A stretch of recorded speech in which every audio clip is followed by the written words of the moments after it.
So the saying is, I'd rather have it and not need it instead of needing it and not having it. And something that you should have is a bug out bag. This is often where a lot of people start with their disaster preparedness. It's not where we recommend you start, but it's also something that is very important that you do have if you ever needed to leave your home in a very short amount of time.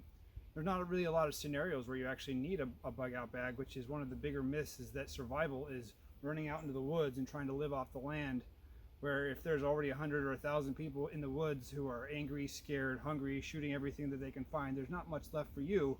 And you show up with a bug out bag full of gear, you now become the target.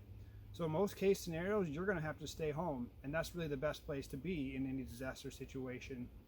So having some kind of bug out bag that has everything you need with food, water, clothing, sanitation, documents, medications, the things that are vital for you to survive, and not too many creature comforts. This is something that is, really needs to be whittled down to the stuff that you absolutely need, because these things can get really heavy. And I really suggest that you fill yours up with what you think you need and then go for a 5-mile hike to see if you're even able to do it.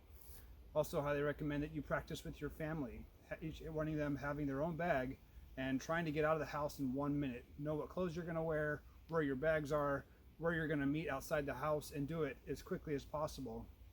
And there's really only a couple scenarios where you would need to do this, whether it be a fire sweeping your way, and a lot of people have died in fires because they tried to put their bug out bag together and just find whatever they needed and they didn't get out in time.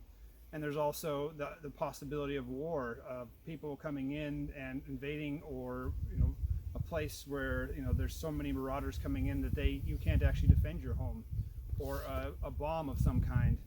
And so that is definitely a scenario where you would need a bug out bag, but for the most part, it's just something that has that peace of mind that everything you need is in a bag ready to go.